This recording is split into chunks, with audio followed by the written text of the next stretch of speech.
है वो एक अप्रोक्सीमेशन है। 2.16 2.18 दोनों ही चलता है। याद करोगे तो मैंने एक बार बताया था 22.4 भी लेते हैं, 22.7 भी लेते हैं, दोनों चलता है। लेकिन कभी इन दोनों में से किसी को ले लोगे तो उससे कोई समस्या क्रिएट होने वाली नहीं है।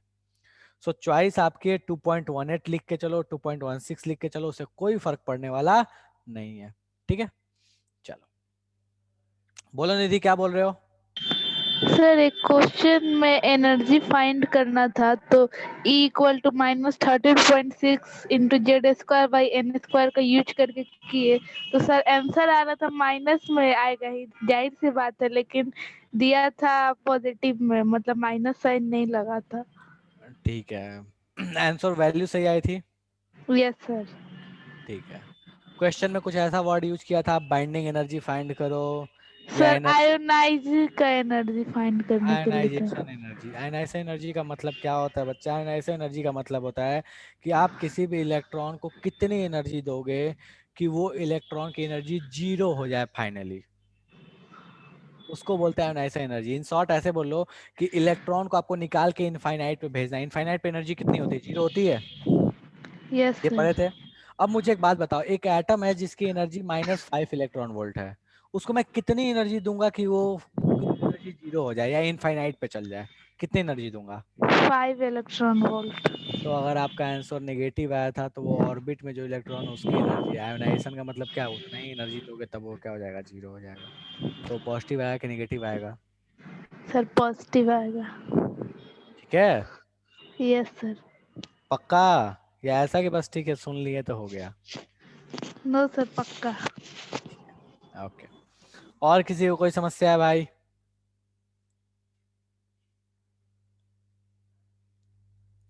दीक्षा ऑडियो ऑन करो। कहाँ गई? ऑडियो ऑन करिए दीक्षा। Yes sir. 22.4 और 22.7 इस टाइम में मैंने कोई चीज आपको मैंने पूरे क्लास को समझाई थी, कोई चीज क्या समझाई थी बताइए। 22 तो नहीं आता। उस समय मैंने एक चीज बोला था कि जब भी आपके क्वेश्चंस आएंगे तो इन दोनों में से कोई एक वैल्यू का इस्तेमाल करके ऑप्शंस दिया हुआ रहेगा, बताया था। हाँ। ठीक है, 2.16 हो या 2.18 हो, 2.18 इंटू 10⁻⁶ या 2.16 इंटू 10⁻⁶, इन दोनों में से कुछ भी होगा, जो आपके ऑप्शंस आएंगे उसमें इन दोनों में से कोई एक वैल्यू लेके आंसर दिया रहेगा। कभी ऐसा सर अगर नहीं होगा, ऑप्शन ना हो तो? ऑप्शंस दोनों में से कोई एक वैल्यू पे आंसर आएगा ही आएगा। या तो आंसर नहीं आएगा तो उसके आस पास में वैल्यू दी होगी। ऐसा कभी नहीं आएगा कि 2.16 या 2.18 के आसपास का आंसर आ रहा है और आपको आंसर दिया है 3.5 दिया हुआ है, ये नहीं आएगा। 2.16 2.18 में कोई ना कोई इसके आसपास की वैल्यू दिएगी। अगर 2.18 के बजाय अगर कहीं पे 2.19 भी यूज कर देगा तो आपको मान के चलना होगा कि ये सही है। ये अच्छा। अप्रोक्सीमेशंस आपको लेके चलने पड़ेंगे, आपको अपने अपने आप को रेडी रखना पड़ेगा कि टू द पॉइंट आंसर्स नहीं आते हैं।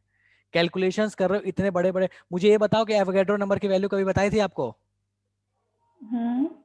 कितने डिजिट की वैल्यू होती है एवोगैड्रो नंबर की? एग्जैक्ट वैल्यू देखो कितनी बड़ी 610। होती है। हाँ। एग्जैक्ट वैल्यू एक बताई थी बहुत लंबी सी। 61022 into 10⁻23। ठीक है, ये एग्जैक्ट वैल्यू नहीं होती है। एग्जैक्ट वैल्यू एवोगैड्रो नंबर का सर्च करोगे तो बहुत बड़ी वैल्यू आती है। कभी उसको लेके कभी कोई क्वेश्चन देखे हो आंसर दिए हुए? बहुत क्वेश्चन में देखोगे ना तो वो लिख देता है, आंसर लिख देता है, बोलेगा कि एवोगैड्रो नंबर 6 इंटू 10⁻23 ले लो, 2 हटा दो। अरे वो छोड़ो, 9th क्लास में कभी आप पढ़ते थे, आपको एक चीज सिखाया जाता था 9.8, उसके जगह पे हाँ। 10 लेके मास्टर जी ने सॉल्व करना सिखाया था कि भैया 10 लोगे तो भी आंसर गलत नहीं आएगा। हाँ सिखाए थे। हाँ, वो 9.8 और 10 में बेटा जी मेरे जब उतना फर्क नहीं है तो मुझे ये बताओ कि जो इतने बड़े बड़े इतने छोटे छोटे वैल्यू ले रहे हो, इसमें 0.02 का डिफरेंस में क्यों परेशान होना? मतलब उसके ऊपर जो जितना डिस्कशन क्यों करना, मेरे को ये समझ में नहीं आया अभी तक। ये बताओ मेरे को समझ क्यों? गया। देखो एक चीज सबको मैं बता रहा हूँ, पूरी क्लास को बता रहा हूँ, इस बात को समझो। एक दिन और भी मैंने बताया था आपको अप्रोक्सीमेशन लेने की चीज, कि अप्रोक्सीमेशन कैसे लेते हैं। अगर आपको 1000 किलो में अगर 100 ग्राम ऐड कर दोगे तो उसको कोई फर्क नहीं पड़ने वाला है। मेरे जैसा इंसान अगर एक मूंगफली खा लेगा तो मेरे वजन में कोई फर्क नहीं पड़ेगा, ठीक है, लेकिन एक चींटी एक मूंगफली खा लेगी ना तो उसका खेल खत्म हो जाएगा, ठीक है, उसके ऊपर एक मूंगफली डाल दोगे तो खेल खत्म है। तो बात ये आती है कि जिस चीज में आप ऐड या सब्सट्रैक्ट कर रहे हो उस वहां पे कहानी कैसी है उसको आपको उसके हिसाब से इग्नोर करके चलना पड़ता है, ठीक है। बाकी सिद्धांत क्या चाहता है, तू तू पढ़ाना चाहता है मैं तुझे शेयर करने का राइट दे दूं, ऐसा है? सिद्धांत बोल रहा है भैया मेरे को रिमोट कंट्रोल दे दो स्क्रीन का, मैं चले जाऊं तू पढ़ाएगा?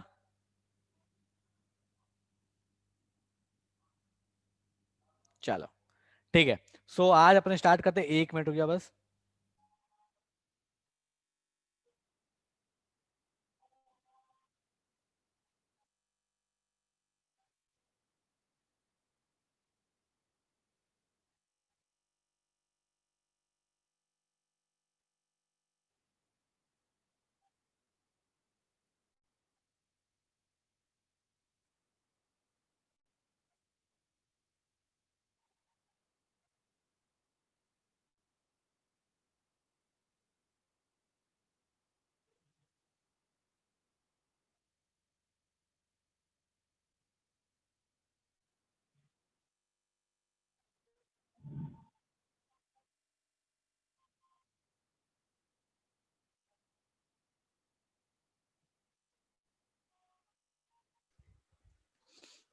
बिल्कुल इलेक्ट्रॉन वाला ही बताया था वैष्णवी, इलेक्ट्रॉन के, एक इलेक्ट्रॉन के मास से कोई फर्क नहीं पड़ता। तुम सोचो ना, इलेक्ट्रॉन के मास से फर्क नहीं पड़ता तो 2.18 को लेके क्यों पड़ता। फैन बंद कर दो। ठीक है, चलो। सो लास्ट क्लास में हम लोगों ने बोर्स मॉडल पढ़ लिया था, बोर्स मॉडल में ये सारे फॉर्मूले देख चुके थे, ठीक है। अब सबसे बड़ी जो समस्या है वो समस्या ये है कि क्या बोर्स मॉडल सही है, पहला क्वेश्चन। और दूसरा क्वेश्चन कि क्या उसमें कुछ कमियां हैं तो क्या है। गलत नहीं बोलते हम कभी भी कि गलत है, हम ये नहीं बोल सकते कि बोर्स मॉडल गलत है, नहीं, कुछ कमियां हो सकती हैं उस मॉडल में। तो अपन आज उसी पे बात करेंगे कि बोर्स मॉडल में ऐसी क्या कमियां हैं, उन पे डिस्कस करने वाले हैं, ठीक है।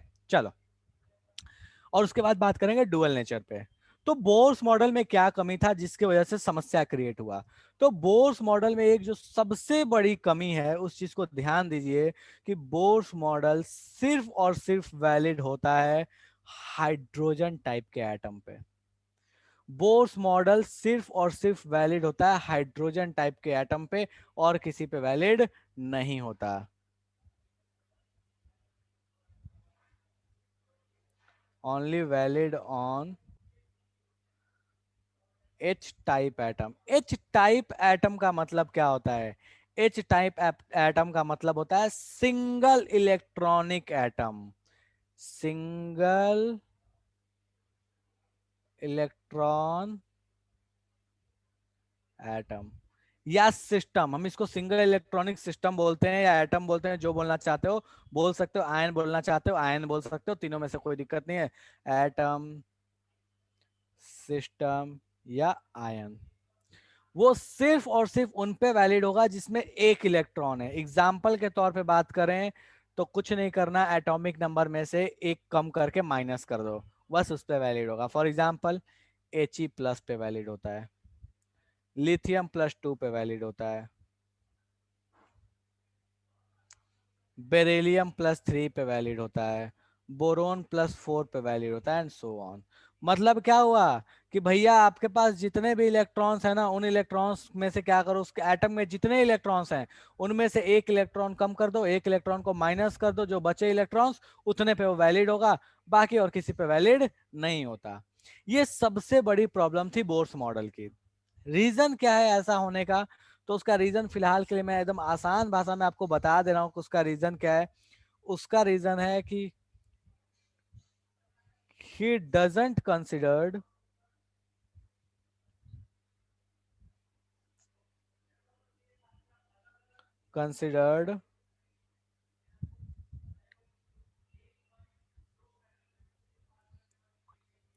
Electron electron repulsion.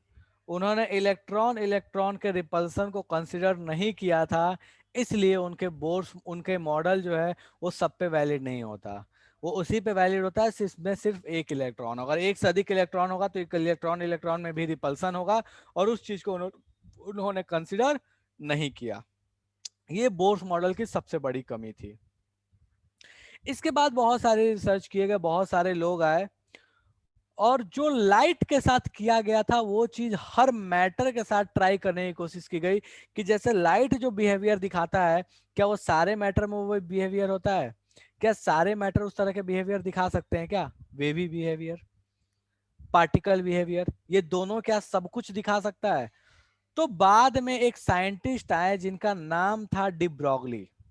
ठीक है, डी ब्रॉगली साहब ने क्या किया, एक क्वेश्चन, इस क्वेश्चन को आराम से करना, ये इस क्वेश्चन का स्क्रीनशॉट ले लो। ठीक है, इस क्वेश्चन को आराम से घर पे करना। ठीक है, चलो, ये तो हो ही चुका। कहाँ गया, कहाँ गया, कहाँ गया, कहाँ गया, कहाँ गया, कहाँ गया, कहाँ गया, हाँ, डुअल नेचर पे आते हैं। ठीक है, तो एक साइंटिस्ट है जिसका नाम था डी ब्रॉगली। डी ब्रॉगली साहब कहते क्या हैं, डी ब्रॉगली साहब का एक रूल है, उसको जरा देखते हैं उन्होंने क्या बोला। वो कहते हैं,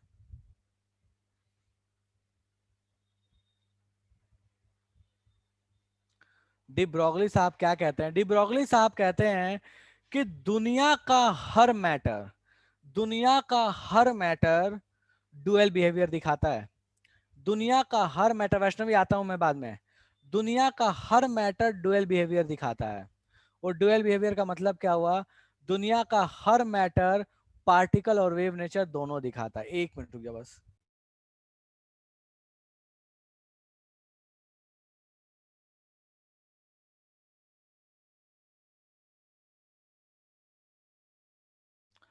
तो दुनिया का हर मैटर, ठीक है, दुनिया का हर मैटर दो नेचर दिखाता है। डी ब्रोगली साहब कहते हैं, each particle shows both nature, both nature, वो दोनों नेचर कौन से हैं? तो both nature, that is particle, जो कि वो खुद हैं ही, एंड वेव। दुनिया का हर मैटर पार्टिकल नेचर दिखाता है और वेव नेचर दिखाता है। इसका मतलब क्या हुआ, कि मैं भी पार्टिकल भी हूं और वेव भी हूं। ठीक है, तुम पार्टिकल भी हो और वेव भी हो। ये दोनों नेचर है तुम्हारे अंदर भी, मेरे अंदर भी, इस पेन के अंदर भी, और दुनिया के हर चीज में। लोग बोले कि ये तो समझ में आता है कि पार्टिकल नेचर है, मास दिखता है, वेलोसिटी, ये सब कुछ अपने को दिखता है, पोजीशन दिखता है, हम बता सकते हैं कि पार्टिकल नेचर में तो कोई समस्या नहीं है।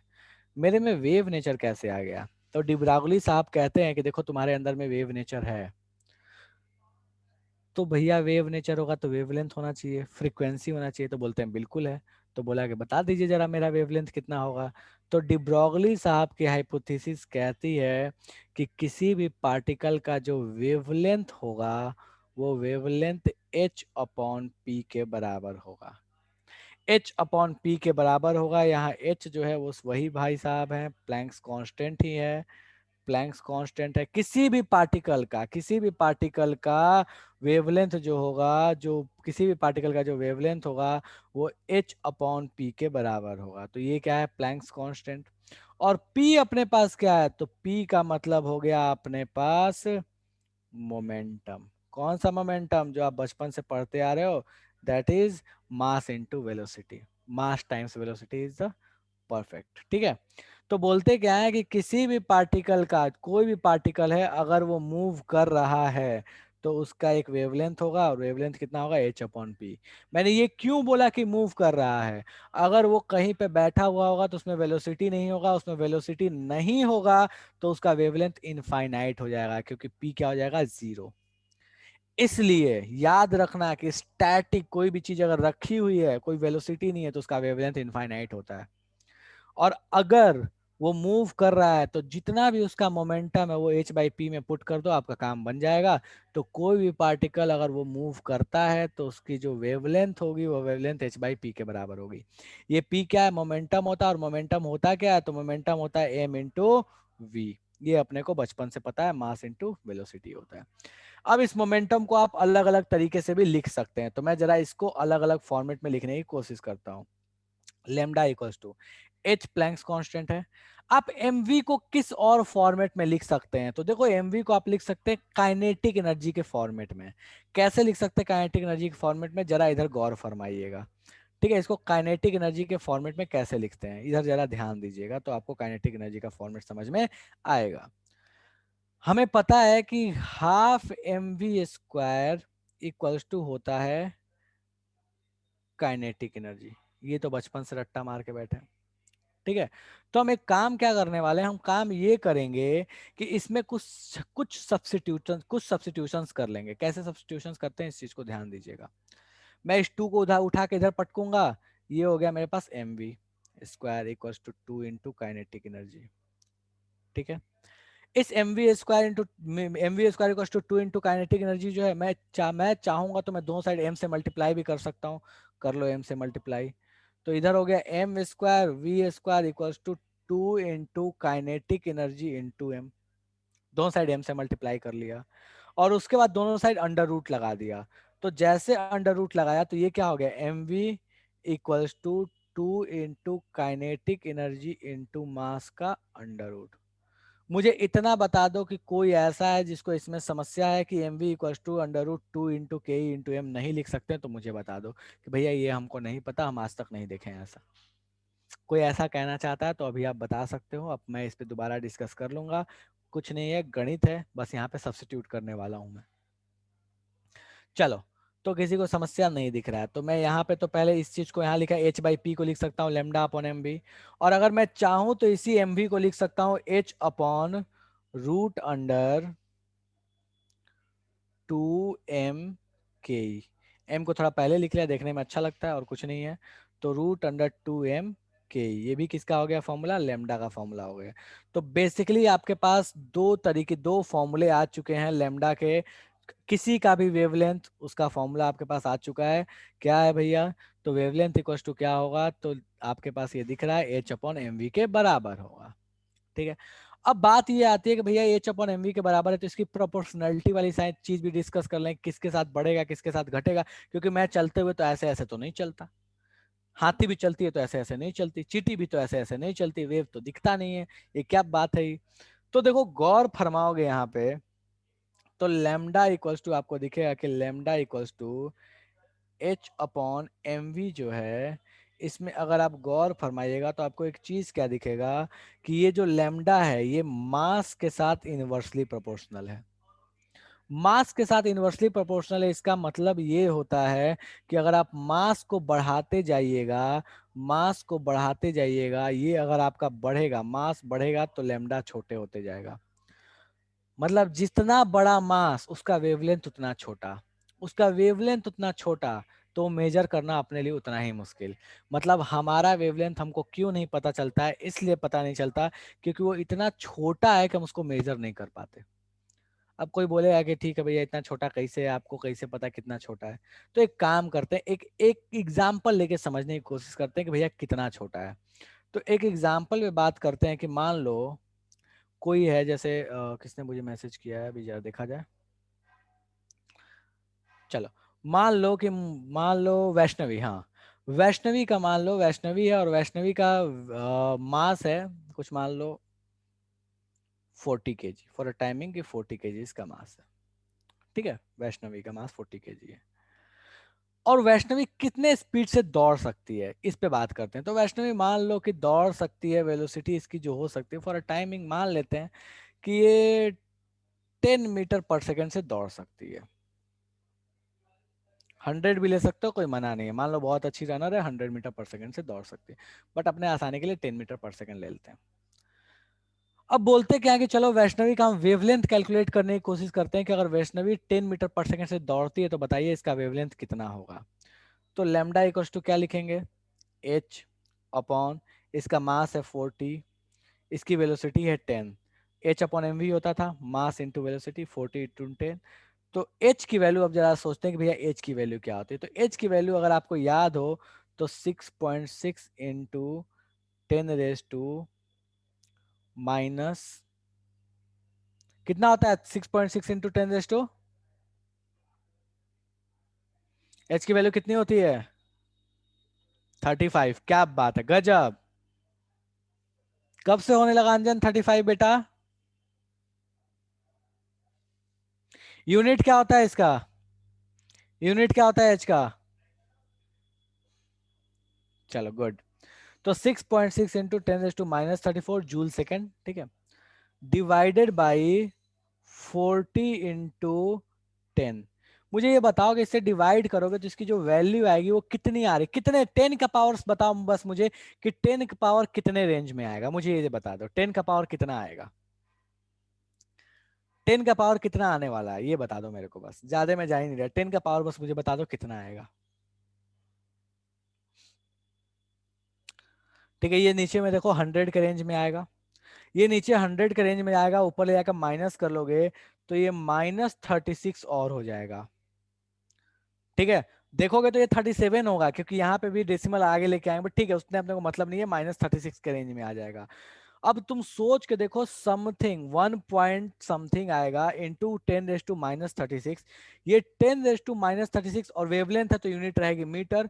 अब मुझे ये बताओ कि अगर याद हो तो न्यूक्लियस, एटम का जो न्यूक्लियस है उसका भी जो डायमीटर होता है वो 10⁻15 मीटर के रेंज में होता है।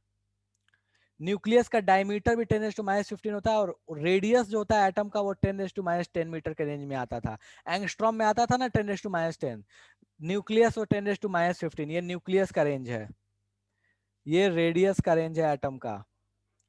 अब ये बताओ कि ये जो वैल्यू है, ये वैल्यू तो न्यूक्लियस के भी रेडियस से छोटी आ रही है, मतलब सोचो कि कितना छोटा वेवलेंथ है, जो न्यूक्लियस के रेडियस के रेंज से भी बहुत छोटा, उसके मतलब उसके भी समझ लो कि कितने टाइम्स छोटा है, ये जो है ना कितने टाइम्स छोटा है उससे, ऐसा नहीं कि उसके आसपास, उसके कितने टाइम्स छोटा है। इसलिए कोई भी ऐसी चीज जिसका मोमेंटम बहुत अधिक हो, या इन शॉर्ट ऐसे बोल लें कि जिसका मास और वेलोसिटी बहुत ज्यादा हो, उसका जो वेवलेंथ होता है वो बहुत छोटा होता है, इतना छोटा होता है कि वो मेजरेबल नहीं है, इसलिए उसका कोई प्रैक्टिकल एग्जिस्टेंस नहीं है, मतलब हमारे वेवलेंथ का कोई प्रैक्टिकल एग्जिस्टेंस नहीं है, कोई मतलब ही नहीं है। लेकिन अगर यही मोमेंटम जो है वो बहुत छोटा हो जाए, यही मोमेंटम अगर बहुत छोटा हो जाए तो फर्क पड़ जाएगा। कैसे फर्क पड़ जाएगा? एक एग्जाम्पल लेके सोचते हैं, मान लो हम एग्जाम्पल एक लेते हैं इलेक्ट्रॉन का, इलेक्ट्रॉन का एग्जाम्पल लेते हैं। अगर इलेक्ट्रॉन का एग्जाम्पल लोगे तो आपको याद आएगा कि इसका जो मास होता है वो होता है 9.1 इंटू 10⁻31 kg, और इसकी वेलोसिटी जो होती है उसका रेंज जो होता है वो लगभग 2 ही ले लेते हैं, मैं तो और भी नहीं, 2.16 भी नहीं ले रहा, 2 ले रहा है, 2 इंटू 10⁻6 मीटर पर सेकंड के रेंज में होता है। तो अगर मैं इसका वेवलेंथ कैलकुलेट करने की कोशिश करूं कि इसका वेवलेंथ कितना आएगा बच्चा, तो तुम बोलोगे कि 6.6 इंटू 10⁻34, ये आपका हो गया एच, और डिवाइडेड बाई एम वी, मास कितना है इलेक्ट्रॉन का भैया, तो मास है 9.1 इंटू 10⁻31 इंटू 2 इंटू 10⁻6। अगर यहाँ पे सॉल्व करने की कोशिश कीजिएगा तो यहाँ जो वेवलेंथ आने वाला है वो थोड़ा तो ठीक आएगा, वो 10⁻⁻, कितने के रेंज में आ जाएगा भैया, 10⁻⁻6 या 7 के रेंज में आ जाएगा, या 8 के या 10 के रेंज में आएगा, कुछ ऐसा आएगा। मतलब 10⁻15 से तो बड़ा ही आने वाला है, ऐसा तो नहीं होगा कि 10⁻15 के रेंज में आ जाएगा। मुझे फटाफट बताओ ये कितने रेंज में आने वाला है, जल्दी से बता दो मेरे को, ये कितने रेंज में आएगा।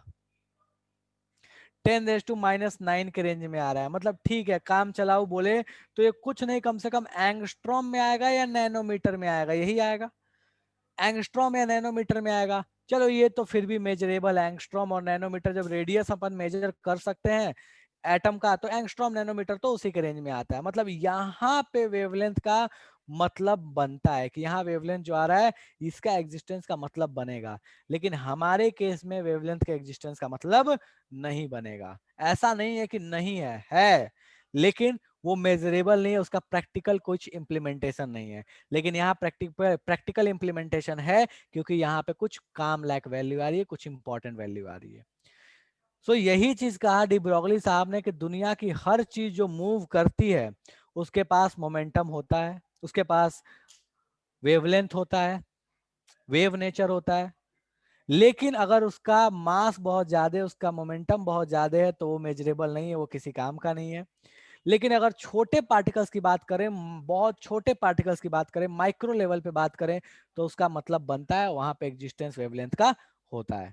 तो अब आपको वो वेव नेचर मान के चलना पड़ेगा। तो इससे ये पता चलता है कि जिस इलेक्ट्रॉन को आप पार्टिकल मान के चलते थे वो एक्चुअल में सिर्फ पार्टिकल नहीं है, वो वेव भी है। मतलब उसमें पार्टिकल और वेव नेचर दोनों ही है इलेक्ट्रॉन में। और पार्टिकल और वेव नेचर जब दोनों आ गया तो इसका मतलब क्या होगा कि इलेक्ट्रॉन एक ही पोजीशन पे होगा या उसके पोजीशंस जो होंगे वो डिस्ट्रीब्यूटेड होंगे, फैले हुए होंगे। तो अपने को पता है कि वेव नेचर का मतलब तो ये क्लियर होता है कि भैया वो एक पोजीशन पे तो ऐसा नहीं है कि होगा, वो क्या होगा एक्चुअल में कहीं ना कहीं फैलने वाली टाइप की चीज होगी, वो डिस्ट्रीब्यूटेड टाइप की चीज होगी, वो एक जगह रहने वाली चीज नहीं है।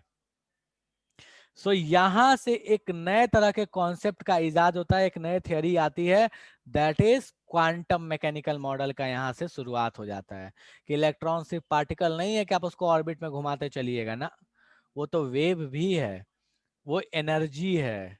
वो एनर्जी है तो एनर्जी के साथ तो कहानी अलग ही चलेगी, जैसे फोटोन के साथ था वैसे इलेक्ट्रॉन के साथ भी होगा। ये कहानी है आपके पूरी तरीके से डी ब्रॉगली वेवलेंथ की, जिसने स्टार्ट कर दिया क्वांटम मैकेनिकल मॉडल। मुझे इतना बता दो इस पूरी कहानी में किसी को कोई चीज जो समझ में नहीं आई हो, जादू हो गया हो। एंट का वेवलेंथ निकालें, क्यों एंट का वेवलेंथ निकाले दीक्षा, तुम निकालो अब खुद से निकालो उसका वेवलेंथ और मुझे बता देना कि रेंज क्या आएगा। एंट का मास मान लेना कि 40 जो केजी लिया था वहां पे 40 ग्राम ले लेना बच्चा, वहां 40 ग्राम ले लोगे तो काम बन जाएगा। Velocity of electron, velocity of electron कितना होता है निधि, 10⁶ मीटर के पर, वेलोसिटी ऑफ इलेक्ट्रॉन क्या है, 10⁶ मीटर पर सेकंड के रेंज में होता है। बस वो रख लिया 10⁶ मीटर पर सेकंड, 2 ही रखो, 3 रखो, 5 रखो, जो रखना है रखो। मैं तो बस रेंज बताने की कोशिश कर रहा हूँ कि वो नैनोमीटर या एंगस्ट्रॉम में वैल्यू आएगी तो वो मेजरेबल है, अदरवाइज मेजरेबल नहीं है। अभी तो वेलोसिटी ऑफ इलेक्ट्रॉन पढ़े थे ना बोर्स मॉडल में, क्या समस्या है, बोलो निधि क्या बोल रहे हो। सर तो वो वेलोसिटी ऑफ इलेक्ट्रॉन किसी ऑर्बिट में था तब ना, तो जिस ऑर्बिट में था मतलब जिस एटम का इलेक्ट्रॉन था उस उतना बाई मतलब sir 2.2 × 10⁶ into atomic number by orbit number करते थे ना, यहाँ तो ये किसी ऑर्बिट में है नहीं तो इसका वेलोसिटी। अच्छा इलेक्ट्रॉन ऑर्बिट में नहीं है तो कहाँ होगा ये बताओ मेरे को। तो सर आप यहाँ पे मल्टीप्लाई भी तो नहीं किए ना एटॉमिक नंबर से और डिवाइड भी नहीं किए ऑर्बिट नंबर से। बच्चा मैं क्या बोल रहा हूँ ध्यान से सुनो, इलेक्ट्रॉन कहाँ होगा, हम किसके बारे में पढ़ रहे हैं, हम मॉडल के बारे में पढ़ रहे हैं, तो इलेक्ट्रॉन हमारा कहाँ घूम रहा होगा, एटम में ही घूम रहा होगा ना। Yes sir. अच्छा एटम में घूम रहा होगा तो मैं ये बात कह रहा हूँ कि अच्छा मुझे ये बताओ कि अगर किसी एटम में इलेक्ट्रॉन की जो स्पीड है वो 10⁻² × 10⁶ मीटर पर सेकंड है, मैंने मल्टीप्लाई नहीं किया, बेटा तू मल्टीप्लाई कर लेगी तो मुझे ये बता ये स्पीड जो है ये 10⁶ से 10⁻20 बन जाएगा। No sir. स्पीड इसी रेंज में रहेगा ना, अरे क्या होगा उससे, या तो 50 गुना, 100 गुना, 200 गुना, या तो ज्यादा होगा या तो कम होगा, यही होगा, इससे ज्यादा का यस सर। डिफरेंस आएगा। No sir.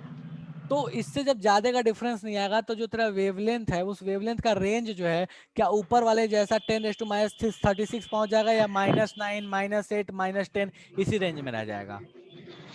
सर इसी रेंज में रह जाएगा। बस वो समझाने की कोशिश कर रहा हूँ कि जो इलेक्ट्रॉन ऑर्बिट में घूमता है उसकी वेलोसिटी अपने को उसका आसपास की वेलोसिटी पता है कि लगभग इसी टाइप की वेलोसिटी कुछ होगी, और उसकी लगभग वेलोसिटी हमको पता है तो हम लगभग उसका वेवलेंथ कैलकुलेट करने की कोशिश किए कि कितना के रेंज में आता होगा। वो वेवलेंथ जो इतने रेंज में आया जो कि मेजरेबल है, हम उसको ये नहीं बोल सकते को मेजरेबल नहीं है। लेकिन अगर मैं अपना वेवलेंथ, मैं निधि का वेवलेंथ, मैं तेरा सॉरी निधि तो तेरा ही वेवलेंथ अगर मैं कैलकुलेट करने की कोशिश करूं तो इतना छोटा आएगा कि वो मेजरेबल ही नहीं है। भले तेरा मास मैं 40 केजी के बजाय मैं 4 ग्राम भी ले लूंगा तो भी मेजरेबल नहीं आएगा। बात समझ में आया, तो मैं अगर 4 ग्राम, मैं छोटा बच्चा भी ले लूंगा ना कि बोलूंगा कि चलो उसका मास, चलो मेरा मास मान लो कि कुछ मान लो 80 केजी है, ठीक है, और छोटा बच्चा है जिसका मास 8 केजी है, कोई ऐसा है कि 8 केजी वाला है, तो उसका भी वेवलेंथ जो आएगा ना वो मेजरेबल नहीं होगा, उसका रेंज इतना छोटा होगा। तो मैं बस वो रेंज समझाने की कोशिश कर रहा हूँ कि रेंज बड़े पार्टिकल्स का रेंज इतना छोटा वेवलेंथ देता है वो मेजरेबल नहीं है, लेकिन छोटे पार्टिकल जैसे इलेक्ट्रॉन है इसका वेवलेंथ जो होता है वो मेजरेबल रेंज में आता है जब वो अगर किसी एटम में घूम रहा है तो चलेगा। Yes sir. और कोई समस्या किसी को कि भैया ये डी ब्रोगली वेवलेंथ समझ में नहीं आ रहा है? डन है। तो डी ब्रोगली साहब की कहानी को याद रखिएगा, काइनेटिक एनर्जी वाला रिलेशन बहुत काम आता है। एक रिलेशन और भी यहाँ बनता है, ठीक है, बहुत सारे बुक्स में देखोगे तो इस पे क्वेश्चन दिख जाएगा। अगर आपको फोटो इलेक्ट्रिक इफेक्ट याद हो, फोटो इलेक्ट्रिक इफेक्ट गलती से याद हो, तो वहां पे काइनेटिक एनर्जी को हम एक और भी चीज लिखते थे, that is E into V S, E into stopping potential लिखते थे। तो हो सकता है आपको स्टॉपिंग पोटेंशियल के टर्म में भी दे दे, तो यहाँ काइनेटिक एनर्जी को सब्स्टिट्यूट करके क्या लिख सकते हो, ई इंटू वी एस लिख सकते हो, उसके टर्म में भी आपको क्वेश्चन देखने को मिल सकता है। तो इस चीज को भी ध्यान रखिएगा, कभी ऐसा क्वेश्चन आ गया कि स्टॉपिंग पोटेंशियल के रिस्पेक्ट में कैसे निकालें, तो भैया यहाँ कुछ नहीं करना, काइनेटिक एनर्जी की जगह ई इंटू वी एस को सब्स्टिट्यूट कर देना। तो ये कहानी है आपके पास डी ब्रोगली साहब की, कि डी ब्रोगली साहब कहते हैं कि भैया हर पार्टिकल के पास जो भी मूव करेगा उसके पास वेव नेचर तो होगा, उसका वेवलेंथ होगा, और जो वेवलेंथ होगा वो h बाई पी के बराबर होगा। चलो, तो ये हो गया, ये चीज तो बता ही दिया। हाँ, ये एक क्वेश्चन है आपके पास, क्वेश्चन बोलता क्या है कि बताइए वेवलेंथ कितना होगा एक बॉल का जिसका मास है 0.1 kg और वेलोसिटी है 10 मीटर पर सेकंड। ये एनसीईआरटी का क्वेश्चन, इसको फटाफट सॉल्व करो। और एनसीईआरटी में से जिसने क्वेश्चन का आंसर देख के आंसर किया मुझे, तो मैं ऑडियो ऑन करके पूछूंगा कि भैया कैसे किया। ठीक है, तो ये ज्ञान कोई मत लगाइएगा, आप लोग बहुत अच्छे लोग हो, मुझे पता है ऐसा काम नहीं करोगे, बट हाँ जो करते हैं उनके लिए मैंने बता दिया। ठीक है, सो इस क्वेश्चन को फटाफट सॉल्व कीजिए। बोलता क्या है कि एक पार्टिकल है, ठीक है, उसका एक बॉल है जिसका मास आपको दिया हुआ है, जिसकी वेलोसिटी आपको दी हुई है, बोलता है कि इसका वेवलेंथ कितना होगा। फटाफट कैलकुलेट करो, खटाखट मुझे आंसर बताओ कितना होगा। शुरू हो जाओ, करो कैलकुलेट, फॉर्मूला सिंपल फॉर्मूला लगाना है, आंसर लेके आना है। लगाओ फॉर्मूला, आंसर लाओ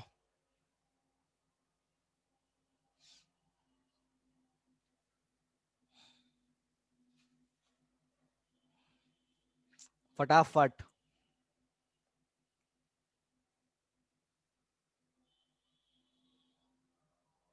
अगर देखोगे तो इसमें कोई कैलकुलेशन नहीं करना।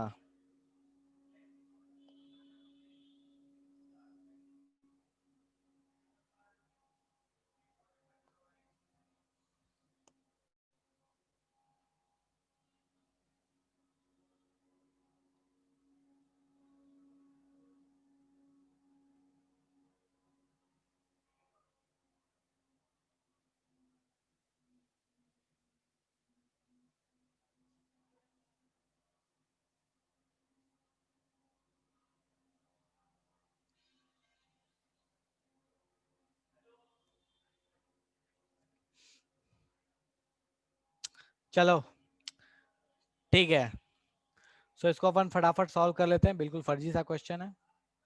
अपने को वेवलेंथ बोला है लेमडा, लेमडा इक्वल टू क्या होता है भैया, तो h अपॉन एम वी होता है। जस्ट पढ़े, h की वैल्यू 6.6 इंटू 10⁻34। एम वी की वैल्यू कितनी, तो मास आपको दिया हुआ है, कितना दिया 0.1 kg, तो 0.1 एसआई यूनिट में पुट करेंगे। वेलोसिटी कितनी दी है 10 मीटर पर सेकंड, इसको पुट करो। सारी की यूनिट बस ध्यान रखना कि स्टैंडर्ड यूनिट पुट कीजिएगा। इसको जैसे सॉल्व कीजिएगा भैया, तो ये क्या हो जाएगा 0.1 इंटू 10, ये तो 1 ही हो गया, तो कुछ नहीं है, 6.6 इंटू 10⁻34 रह जाएगा मीटर। किसी को कोई समस्या है इसमें? ठीक है, चलो, ये आपके एज की बराबर वही वैल्यू है, दी हुई है 6.626। एनसीईआरटी वाले अच्छे लोग हैं। नेक्स्ट क्वेश्चन, इसको फटाफट सॉल्व करो, इसको सॉल्व करो। अब की बार आपको काइनेटिक एनर्जी के टर्म में दिया हुआ है, काइनेटिक एनर्जी के टर्म में भी सॉल्व करना सिखा दिया, फॉर्मूला बता दिया, फटाफट सॉल्व करो इसको। काइनेटिक एनर्जी के टर्म वाला फॉर्मूला लगाओ।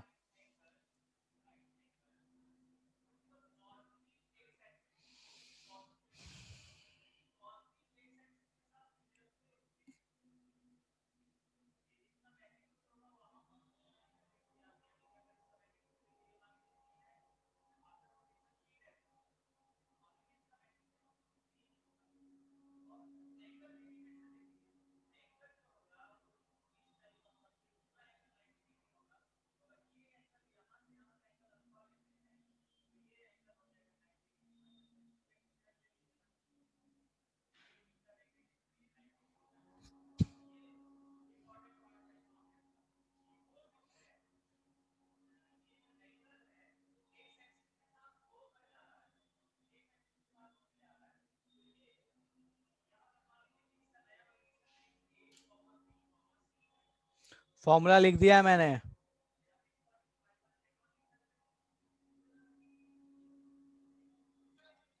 ठीक है, चलो तो इसको सॉल्व करो फटाफट। इसका आंसर जो आएगा, ठीक है, मैं फटाफट इस वैल्यूज को पुट करो। इसका आंसर जो आएगा वो आएगा 8967 इंटू 10⁻10 मीटर, ये आंसर आएगा। इसको नैनोमीटर में कन्वर्ट करोगे तो ये आ जाएगा। वैल्यूज पुट करना है आपको। कैसे वैल्यूज पुट करना है आप देख सकते हैं यहाँ पे। काइनेटिक एनर्जी आपको दी हुई है, इसको यहाँ पुट कर लो। ठीक है, मास आपको दिया हुआ है, इसको यहाँ पुट कर लो। काइनेटिक एनर्जी और मास पुट करो, आपके पास आंसर चला आएगा। डन है, चलो ठीक है, ये आंसर आ जाएगा। कोई ऐसा जिससे सॉल्व नहीं हुआ, कोई ऐसा भाई जिससे ये सॉल्व नहीं हुआ, जादू वादू हो गया तो बता दो कि भैया ये तो जादू हो गया, समझ में नहीं आ रहा ये तो अपने को।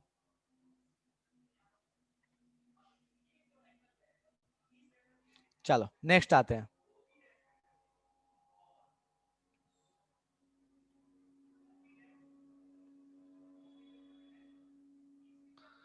नेक्स्ट क्वेश्चन है, बोलता क्या है कि एक हीलियम एटम है और हाइड्रोजन मॉलिक्यूल है, उन दोनों की वेलोसिटी सेम है। इसको ध्यान देना, वेलोसिटी सेम है। बोलता क्या है, ratio of their de Broglie wavelength कितना होगा। दोनों का डी ब्रॉगली वेवलेंथ लिखो और उन दोनों का रेशियो निकालो कितना होगा। दोनों की वेलोसिटी सेम ली गई है। अब आप सोचो कि इस क्वेश्चन को कैसे सॉल्व करना है। दोनों का मास अलग अलग होगा, बस मास का यूज करना है। मास के साथ इनवर्स रिलेशन होता है लैम्डा का, लगा लो, काम खत्म, आंसर आ जाएगा। दोनों का डिब्रोगली वेवलेंथ लिखो, दोनों का रेशियो ले लो, ऐसे भी कर सकते हो। वेलोसिटी दोनों का सेम है, मास दोनों का अलग है। करो फटाफट,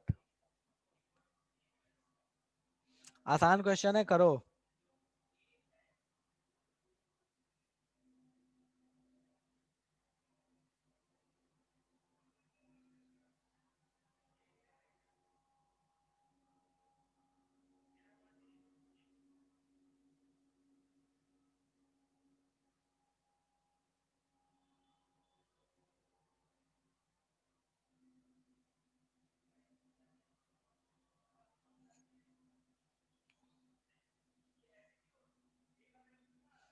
हीलियम, हीलियम एटम है और हाइड्रोजन एटम है, याद रखना दोनों के मास का रेशियो। हीलियम एटम और हाइड्रोजन एटम है। हीलियम ऊपर है, हाइड्रोजन नीचे है। कल्याणी ठीक है, अंजन ठीक है, सिद्धार्थ पांडे ठीक है, सिद्धांत ठीक है, सिद्धार्थ ठीक है, वैष्णवी गलत है, तान्या गलत है, निधि गलत है, रितेश ठीक है, आयुष गलत है।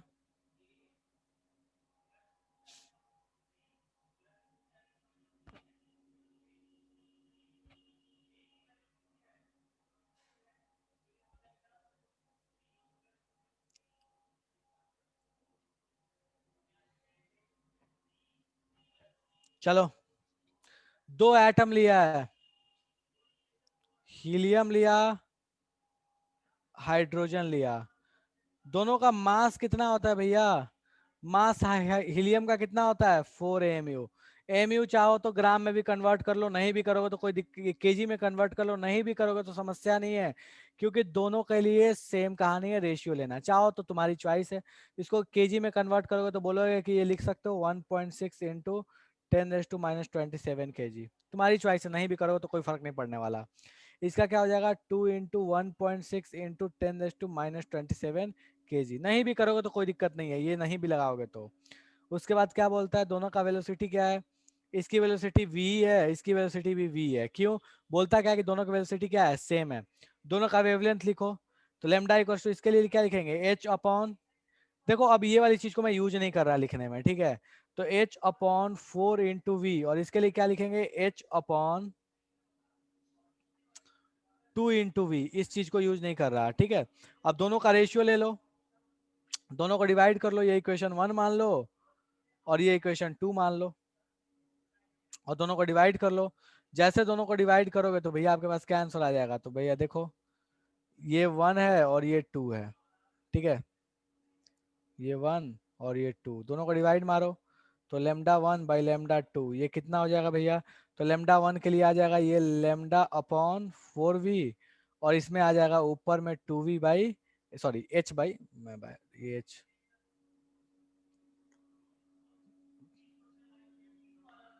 ये h/4v और ये h/2v, दोनों को डिवाइड किए, ये h कैंसिल, v कैंसिल, ये क्या हो गया 1/2। कुछ उल्टा कर दिया, अच्छा हाँ ठीक है सही है। तो आपके पास रेशियो क्या आ गया 1:2। अच्छा वो हीलियम पहले हाइड्रोजन बाद में लिया था ना, ठीक है, तो 1:2 आएगा।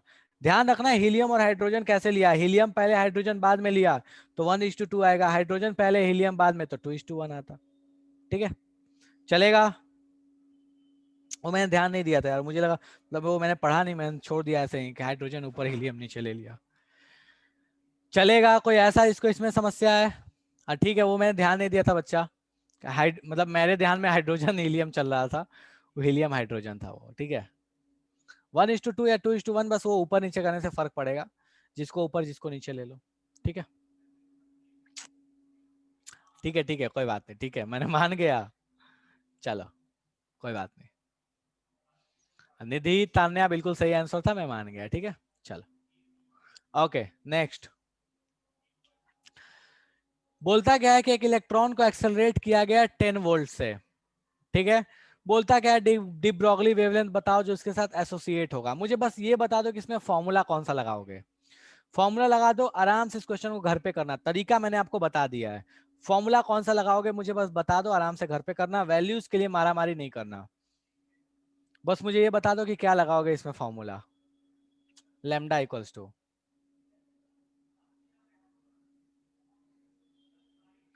काइनेटिक एनर्जी वाला कैसे लगा लीजिएगा पांडे जी? काइनेटिक एनर्जी तो दिया नहीं है यहाँ, तो पोटेंशियल डिफरेंस दिया हुआ है।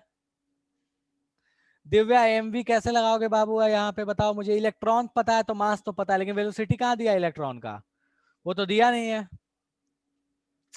बिल्कुल निधि ये सही है, निधि ने बिल्कुल सही बोला कि काइनेटिक एनर्जी की जगह ईवीएस सब्स्टिट्यूट कर देंगे, बताया था ईवीएस वाला। तो यहाँ h/रूट, बिल्कुल स्टॉपिंग पोटेंशियल वाली कहानी। तो 2 × m ये क्या हो जाएगा EVS, काम खत्म। अब आपको क्या क्या पता है, ये पता, मास पता, इलेक्ट्रॉन का चार्ज पता, और ये स्टॉपिंग पोटेंशियल, ये 10 वोल्ट पता। अब स्टॉपिंग बोले या एक्सेलरेटेड बोले उससे कोई फर्क नहीं पड़ने वाला। ठीक है दोनों के लिए वैलिड है। ये एक्सेलरेटेड बोला है, स्टॉपिंग भी बोलता है तो भी वही लगाते हैं, एक्सेलरेटेड बोल रहा है तो भी वही लगाओगे, दोनों ही कहानी इसके लिए सेम होती है। ठीक है तो बस यहाँ VS लगा लिए, या VS बोलो, या फिर इस केस में ये VA हो जाएगा। अब ये VA और VS क्या होते हैं ये आप जब फिजिक्स पढ़ोगे तो समझ में आ जाएगा दोनों के बीच में क्या डिफरेंस होता है, बट फिलहाल के लिए बात समझ लो सेम ही है। ठीक है एक बस रोकने के लिए होता और एक चलाने के लिए होता, बस इतना का फर्क है, लेकिन वैल्यूज दोनों में सेम आती है। हो जाएगा, ये घर पे कर लोगे, या कोई समस्या है तो हैंड रेज करके भी बता दो कि भैया समस्या समझ में नहीं आ रहा है, क्या करना है।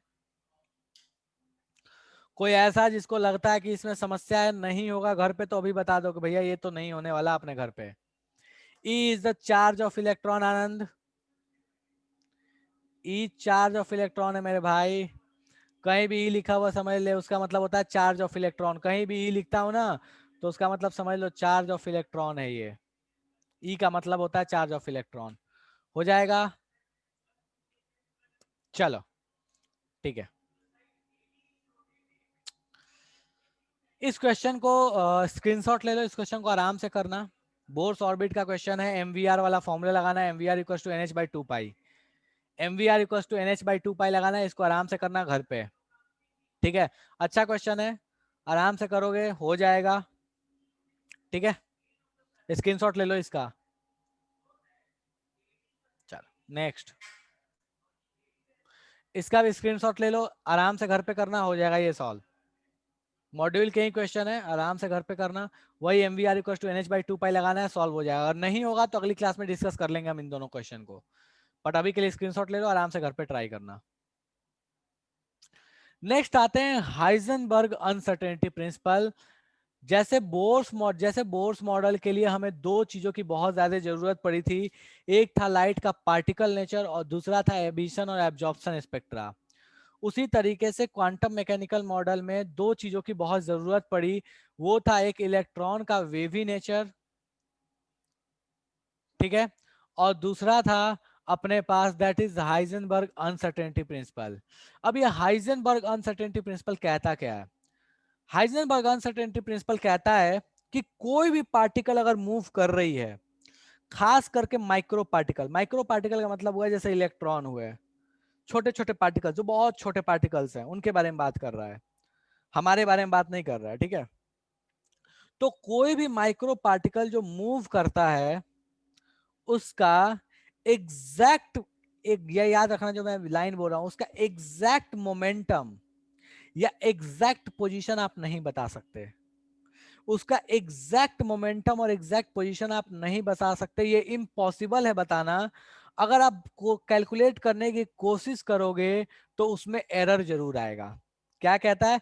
It is impossible to exactly calculate momentum, MOM is वो शॉर्ट में लिखा हुआ है, momentum and position of fastly moving particle.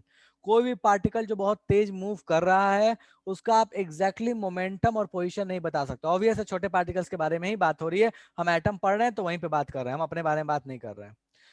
तो भैया वहां पे आप कुछ ना कुछ गलती जरूर करोगे, वहां पे जो एरर होता है तो उसके लिए बोला जाता है कि देयर मस्ट बी एरर,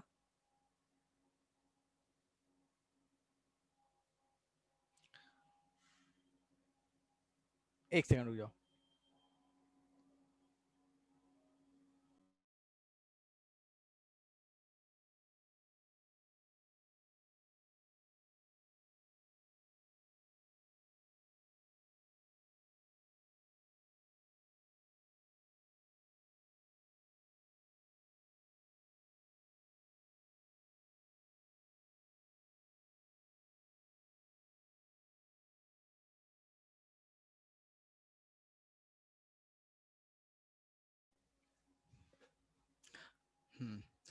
क्या था?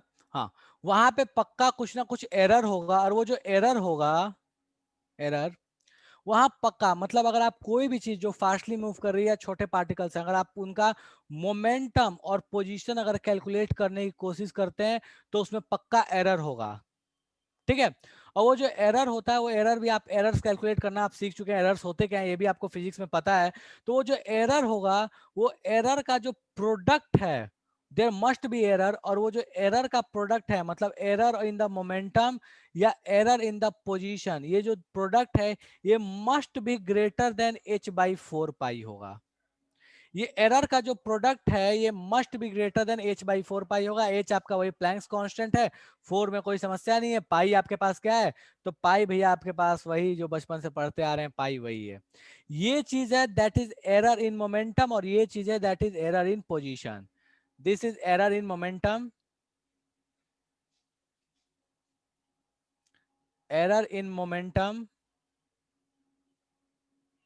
ठीक है, and this is error in position, error in position. ओ भाई क्या हो गया इसको?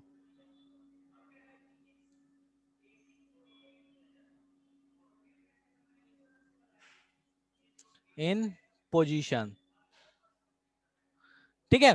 तो ये आपके पास बोलते हैं हमारे हाइजेनबर्ग साहब कि भैया आप किसी भी फास्टली मूविंग पार्टिकल का या माइक्रो पार्टिकल का, छोटे पार्टिकल का आप मोमेंटम और पोजीशन दोनों सही सही नहीं बता सकते। उसमें एरर जो होगा उसका प्रोडक्ट एटलीस्ट h/4 पाई से बड़ा होगा, इससे छोटा होगा ये संभव नहीं है, इससे बड़ा होना तय है, ठीक है। अब बात ये आती है कि भैया इसको सब्स्टिट्यूट कर लेते हैं। अब देखो क्वेश्चंस जो आएंगे ना वो वेलोसिटी के फॉर्म में आते हैं, तो देखो इसको इसको अलग अलग फॉर्मेट्स में भी इसको लिख सकते हैं, इस फॉर्मूले को। अपन बस एक फॉर्मेट पे बात करेंगे। मोमेंटम होता क्या है भैया? तो अपने को पता है मोमेंटम इक्वल्स टू mv होता है। तो delta of momentum, delta P को क्या लिख सकते हो? m इंटू डेल्टा वी भी लिख सकते हो, क्योंकि मास तो हम मान के चलते हैं कांस्टेंट है, तो m इंटू डेल्टा वी भी लिख सकते हो। तो इस तरीके से ये फॉर्मूला जो है एक और फॉर्मेट में बन के आ जाता है, वो है मास इंटू वेलोसिटी का एरर इंटू पोजीशन का एरर, ये must be greater than h/4 पाई होगा। तो ये एक फॉर्मेट बन के आ जाता है कि अगर आपको मास और वेलोसिटी का एरर दे दिया और पोजीशन का एरर दे दिया तो आप उसके टर्म में भी इसको कैलकुलेट कर सकते हैं। एरर आपको कैलकुलेट करने आता है, जिनको नहीं आता एरर कैलकुलेट करने, उसके लिए मैं बता देता हूं कि कैलकुलेशन ऑफ एरर कैसे होता है थोड़ा बहुत।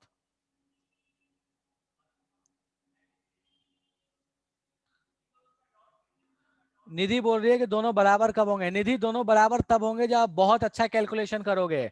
मतलब आपका जो एरर है वो बिल्कुल ना के बराबर आ गया, मतलब आपने एकदम परफेक्ट भी कैलकुलेट किया है, तो इतना तो गलती करके आओगे। इससे ज्यादा गलती करोगे लेकिन इससे कम होने के गलती चांसेस नहीं है। मतलब ऐसे समझ लो कि आपके एग्जाम में अगर 100 मार्क्स के पेपर आए हैं, तो अगर आप बहुत अच्छा भी लिख के आते हो, कोई टीचर ये बोलता है कि भैया अगर आप सब सही लिखोगे तो भी 99 दूंगा। तो यहाँ जो ये जो 1 मार्क्स है ना, वही 1 मार्क्स ये h/4 पाई है, कि अगर आप बिल्कुल परफेक्ट करके आओगे तो आपका 1 मार्क्स तो कटेगा ही कटेगा। और अगर ऐसा है कि आपने कुछ उसमें और भी गलतियां कर दी, तो ये तो भैया नीचे कहीं तक जा सकता है, लेकिन बिल्कुल परफेक्ट लाओगे तो 1 नंबर तो कटेगा कटेगा। वही कहानी यहाँ पे है। ठीक है, बिल्कुल बिल्कुल पांडे जी, राइटिंग के लिए कटता है, ठीक है छोड़ दो, मेरे 10 मार्क्स कटते थे। चलो, तो बोलता है कैलकुलेशन ऑफ एरर। तो कैलकुलेशन ऑफ एरर कैसे करते हैं? तो अगर आपको वेलोसिटी का बोल दिया कि एरर कैलकुलेट करना, तो आप वेलोसिटी ले लो इनटू परसेंटेज एरर लिखो, डिवाइडेड बाई 100 कर दो। जो भी आपके पास आएगा वो डेल्टा वी आ जाएगा यहां से। मतलब अगर आपको बोलता क्या है कि अगर वेलोसिटी आपकी 100 मीटर पर सेकेंड है और बोला कि उसमें 2% का एरर है, 2% एरर है, तो बताओ डेल्टा वी कितना होगा? तो बोलोगे कि भैया जो डेल्टा वी आएगा वो क्या आ जाएगा, 100 × 2/100। तो भैया ये हो जाएगा 2 मीटर पर सेकेंड। ये आपका वेलोसिटी का एरर आएगा, दैट इज डेल्टा वी। तो यहां से आप समझ लीजिए भैया, अगर किसी को डेल्टा वी कैलकुलेट करने में समस्या है तो आप यहां से देख लीजिए, दीक्षा यहां से देख लेना, अब कोई समस्या नहीं होना चाहिए। तो आप इस फॉर्मूले को डायरेक्टली पुट कीजिएगा। आपका या तो हो सकता है कि एरर दे ले, पोजीशन का एरर देके वेलोसिटी का एरर पूछ ले, या वेलोसिटी का देके पोजीशन का पूछ ले, या ये दोनों देके पूछ लेगा कि भैया ये कितने से बड़े कितने से छोटे होंगे। क्वेश्चन इस तरह के इसमें बनते हैं। बाकी ये आपको सीधे रट्टा मार के बैठना है, delta P into delta x must be greater than h/4 पाई। कुछ किताबें और कुछ ज्ञानी लोग इसको इस तरीके से भी लिखते हैं। h/4 पाई को कुछ बुक्स में देखोगे तो ये इस तरीके से लिखा हुआ भी मिल सकता है, ये h का सर कटा हुआ डिवाइड बाई 2। तो भैया ये याद रखो कि ये जो चीज है इसको बोलते हैं डिरैक कांस्टेंट। एक साइंटिस्ट हुए डिरैक, ये उनके नाम पे है, ठीक है। एच का सर काट दिया, दिस इज डिरैक कांस्टेंट। इसकी वैल्यू कितनी होती है? तो इसकी वैल्यू होती है h/2 पाई के बराबर। h/2 पाई के बराबर वैल्यू होती है, तो h/2 पाई भी अगर यहाँ पुट कर दोगे तो h/4 पाई बन जाएगा। तो इस चीज को ध्यान रखिएगा कि बहुत सारे बुक्स में आपको देखोगे तो h का सर कटा हुआ डिवाइड बाई 2 भी लिखा हुआ मिल जाएगा। बाकी आते हैं इसके क्वेश्चन पे। तो इसका एक क्वेश्चन दिया, इस क्वेश्चन को फटाफट सॉल्व करो। एनसीईआरटी का आसान सा क्वेश्चन है। बोलता क्या है कि एक सुटेबल फोटोन इंप्लॉय किया गया, उससे अपने को मतलब नहीं है। डिस्टेंस 0.1 है, मतलब आपको क्या दे दिया है, ये अनसर्टेनिटी इन द पोजीशन आपको पता है। बोलता है कि uncertainty involve in the velocity, velocity में अनसर्टेनिटी कितनी होगी ये बताओ। पोजीशन का अनसर्टेनिटी 0.1 है, वेलोसिटी की अनसर्टेनिटी कितनी होगी आप मुझे फटाफट कैलकुलेट करके बता दो। किसके लिए? इलेक्ट्रॉन के लिए, ध्यान रखना इलेक्ट्रॉन के लिए। इलेक्ट्रॉन का मास आपको पता है, मुझे इतना बता दो, कोई ऐसा इसको समझ में नहीं आएगा ये क्वेश्चन।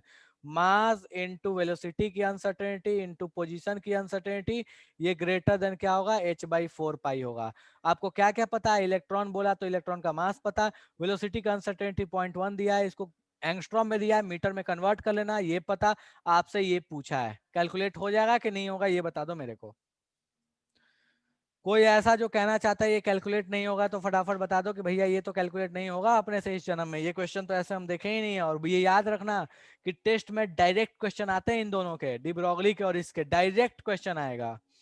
दे देगा वेलोसिटी, दे देगा, बोलेगा वेवलेंथ बताओ, वेलोसिटी का एरर दे देगा, बोलेगा एरर इन पोजिशन बताओ। डायरेक्ट क्वेश्चन आते हैं इसके, सबसे आसान क्वेश्चन आते हैं, याद रखना। बस कैलकुलेशन होता है थोड़ा तगड़ा, बाकी क्वेश्चंस बहुत इजी आते हैं इसके। हो जाएगा कैलकुलेट, करो कैलकुलेट और फटाक से मुझे आंसर बताओ कितना आएगा। कैलकुलेट करो, आंसर बताओ जल्दी से।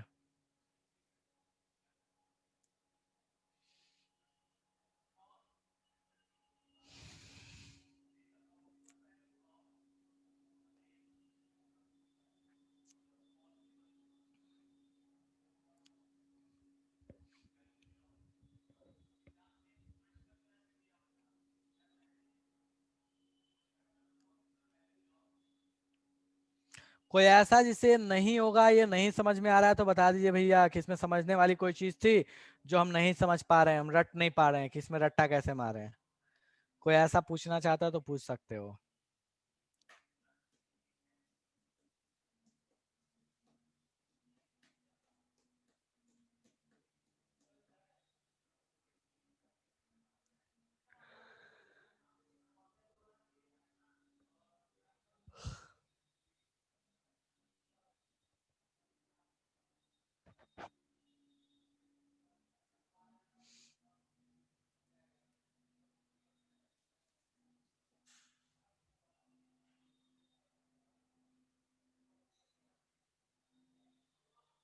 हो जाएगा सॉल्व?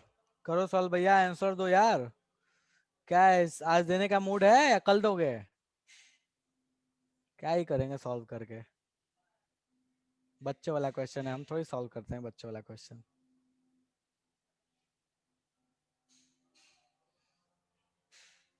चलो ठीक है, इसका आंसर आपके सामने में है, देख लो। ठीक है, जिन लोगों ने रायता फैलाया वो देख लीजिए कि भैया इसका आंसर क्या आएगा। बस वैल्यूज पुट करने थे। कोई ऐसा जिसको वैल्यू पुट करना नहीं आता तो बता दो मेरे को कि भैया हमको तो वैल्यू पुट करने भी नहीं आया। मल्टीप्लिकेशन की तो बात ही छोड़ दो, हमको वैल्यू पुट करने नहीं आता। आयुषी बोलिए क्या समस्या है? कहाँ गई आयुषी? क्या करना था मेरे भाई, देखो यहाँ ध्यान दो। मास ऑफ इलेक्ट्रॉन पता है कितना होता है? 9.1 इंटू 10⁻31। डेल्टा वी आपको दिया हुआ है नहीं? हाँ डेल्टा वी, अच्छा अच्छा अच्छा ये दिया, सॉरी ये दिया आपको, ठीक है। ये 0.1 इंटू 10⁻10 दिया हुआ है। डेल्टा वी आपसे पूछ लिया कितना है, इसकी वैल्यू कितनी होती है?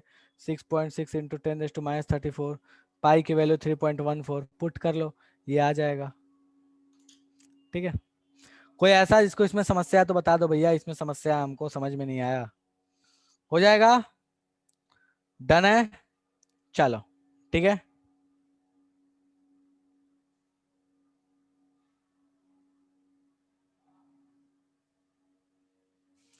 ओके,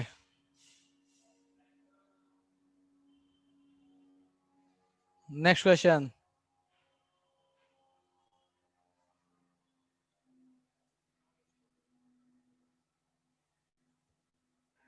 भैया इसको मिटा दें, इसका सॉल्यूशन किया हुआ है यहीं पे।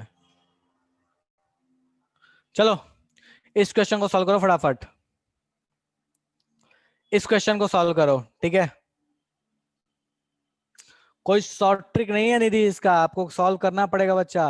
देखो यहाँ ध्यान दो, मास दिया है, इसको केजी में कन्वर्ट करना।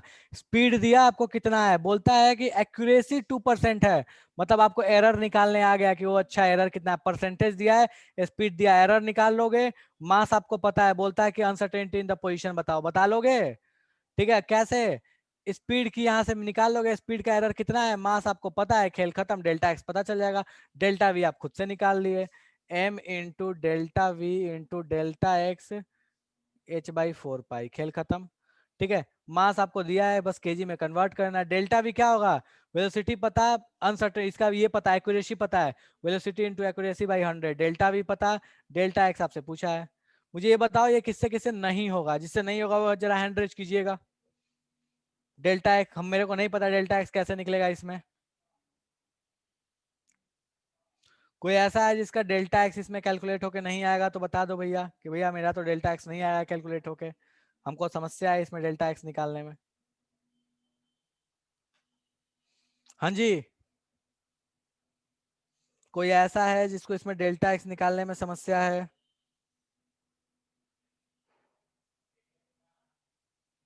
अगर नहीं निकाल पा रहे हो तो बहुत बड़ी समस्या है, ऐसे क्वेश्चंस तो अगर नहीं हो रहे हैं तो बहुत ज्यादा समस्या है। टू बी फ्रैंक बहुत समस्या है, ऐसे क्वेश्चंस होने चाहिए यार। इसका ना पीछे से कोई प्रॉब्लम, ना लेना देना, ना आगे से कोई लेना देना है।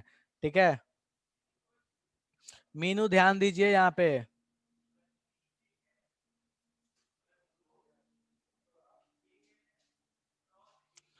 क्या फॉर्मूला बताया था? Mass into delta we into delta x, ये ग्रेटर देन h/4 पाई।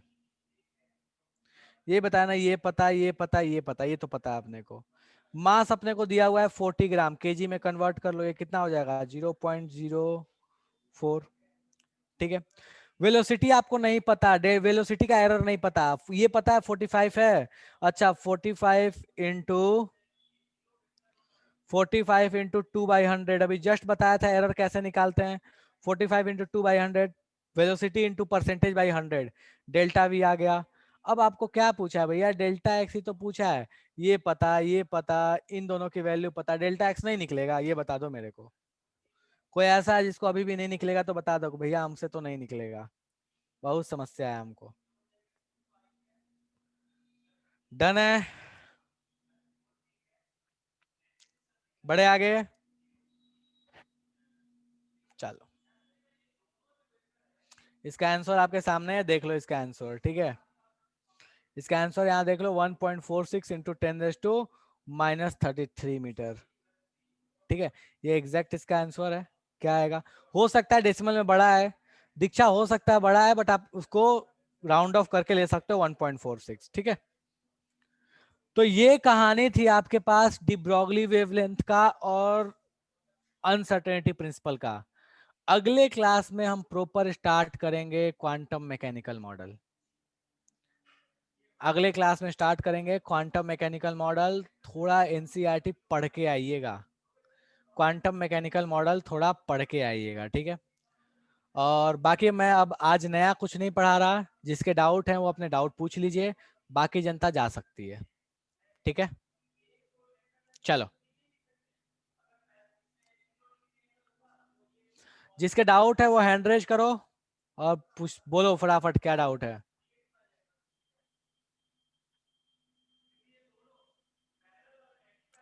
क्या बोला था मेरे भाई सिद्धार्थ, क्या बोला था, कहाँ गया सिद्धार्थ पांडे। आयुषी आ रहा हूँ, 1 मिनट रुक जा बच्चा, पहले ये इसको क्या समस्या है पांडे जी को जरा सुना जाए। पांडे जी किसी चीज के लिए परेशान है। वैष्णवी आ गया बच्चा, बोलो बोलो पांडे जी क्या समस्या हो गया। नहीं सर, किताब पढ़ के आने को बोले थे ना पिछली क्लास में भी। अच्छा ठीक है, कोई फायदा नहीं हुआ किताब पढ़ने का। हुआ सर। अच्छा, और मेरे को ऐसा लग रहा है ये बोलना चाहते हो कि सर किताब पढ़ने के लिए आप बोल दिए, कोई मतलब ही नहीं है किताब पढ़ने का, क्यों पढ़े हम किताब, फॉर्मूला थोड़ा मालूम, दुखी हो गए हो। मालूम था सर। चलो ठीक, ओके ओके, और किसके डाउट हैं, आयुषी के डाउट हैं, सॉरी आयुष, बोलो आयुष क्या समस्या है। सर एक क्वेश्चन में डाउट, बोलो। Sir the ionization energy of helium plus is 8.72 into 10 power minus 18 joule per atom. Calculate the energy of first stationary state of lithium 2 plus. ठीक, हवा में बताओ या सॉल्व करके बताओ, ये बताओ मेरे को। सॉल्व करो तो। हवा में नहीं होगा।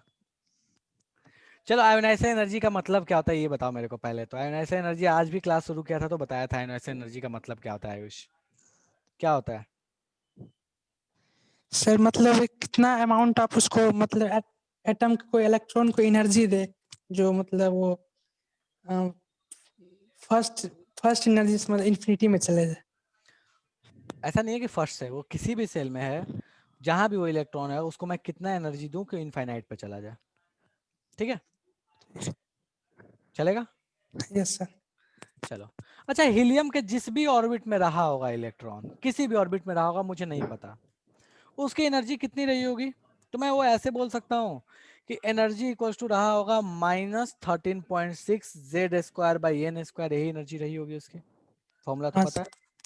अच्छा, उस इलेक्ट्रॉन को जब निकाले होगे तो जितनी भी उसकी एनर्जी रही होगी उतनी ही एनर्जी उसको पॉजिटिव अमाउंट में दिए होगे, तभी तो वो यहाँ से निकला है। यस। ठीक है, आपको एनर्जी कितना दिया ये आपको पता है, वो एनर्जी को बराबर 13.6 Z²/n² लिख सकते हो। लिख सकते। डन है, यस। चलो उसको लिख लो। उसके बाद क्या बोला था, लिथियम, पता है इसमें हीलियम वाला नहीं भी देगा तो कोई दिक्कत नहीं है, वो जो 13.6 दिया है ना, उस 13.6 को मान लो, जरूरत नहीं है 13.6 मानने का, अगर नहीं भी याद है तो उसको ऐसे लिख लो A into Z² by N², चलेगा। यस। चलो अच्छा लिथियम +2 का बोला है कि लिथियम +2 के किस ऑर्बिट से किस ऑर्बिट से इलेक्ट्रॉन को निकालना है? सर हीलियम प्लस का एनर्जी दिया हुआ है, लिथियम +2 के किस में से निकालना है? पूछा है ना कुछ लिथियम +2 फर्स्ट का, स्टेशनरी स्टेट से। उसका एनर्जी कितना होगा? अच्छा लिथियम +2 का फर्स्ट स्टेशनरी स्टेट का एनर्जी मैं ऐसे लिख सकता हूँ, energy equals to -a, same formula Z²/n²। Yes sir. n का वैल्यू 1 हो जाएगा और z का वैल्यू 3 हो जाएगा। कोई दिक्कत है इसमें? No sir. ऊपर वाले केस में अब मुझे इतना बता दो बच्चा कि ऊपर वाले में आपको हीलियम वाले के लिए पता है कि हीलियम वाले के लिए कितना चाहिए, तो आप लिथियम +2 का फर्स्ट ऑर्बिट का नहीं बता सकते, वहां से ए की वैल्यू निकालो, ए की वैल्यू ले आके नीचे पुट कर दो, काम खत्म। कुछ नहीं भी यूज करोगे तो -13.6 डालोगे तो भी आंसर आ जाएगा। लिथियम ठीक है, लिथियम के फर्स्ट ऑर्बिट की एनर्जी नहीं निकाल सकते हो सीधे इस फॉर्मूले को लगा के? निकाल सकते हैं। वो सीधे आंसर आ जाएगा। वो हीलियम का फालतू का दिया, वो नहीं भी यूज करो तो कोई फर्क पड़ने वाला नहीं है। -13.6 Z²/n², वो दिया हुआ है डेरिवेशन करने के लिए, वो उस पर्सपेक्टिव से दिया है कि आपको अगर याद नहीं है तो आप डेरिवेशन कर लो। बाकी ए मान लो और ए से आपको जो 13.6 वाली जो वैल्यू है उसकी जगह पे ए मान लो, वो ए की वैल्यू ऊपर से आ जाएगी, नीचे मिला के उसको चिपका दो। बाकी अपने को तो 13.6 डायरेक्टली याद है, उसको डायरेक्टली चिपका लो, चलेगा? यस। हाँ ठीक, बोलो नेक्स्ट क्वेश्चन। अच्छा और कोई क्वेश्चन नहीं है, ठीक है ओके। नेक्स्ट डाउट किसका है? रिया, रिया कुछ कहना चाहती है?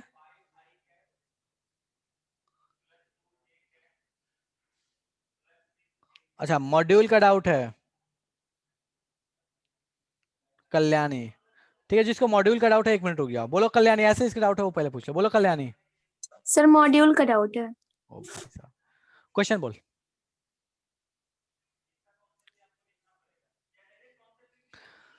चलो जिसके मॉड्यूल का डाउट है वो डाउट निकाल के रखो, मैं यहाँ पे खोल दे रहा हूँ ये, बस मुझे क्वेश्चंस बोलते रहना, इतना कष्ट कर लेना।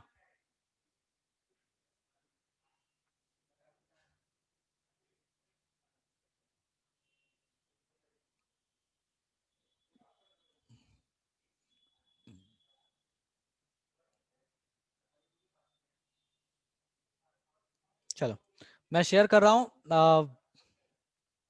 अच्छा मॉड्यूल ही खोल लूँ क्या? रुक जाओ 1 मिनट रुक जाओ यार, मैं मॉड्यूल खोल देता हूँ फिर बताना।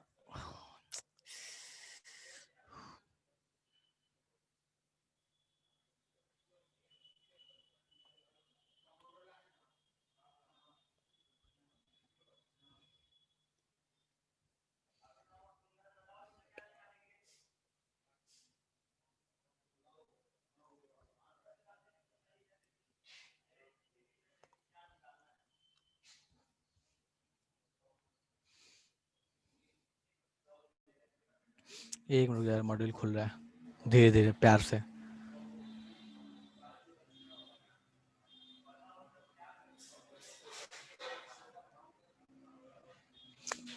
आ गया निधि आ गया।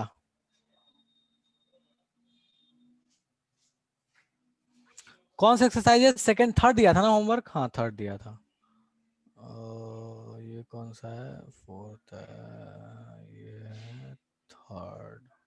हाँ थर्ड एक्सरसाइज खोल दिया। चलो मुझे बताओ फटाफट, मैं शेयर कर रहा हूँ, एक एक करके बोलते जाओ, डाउट बताते जाऊंगा।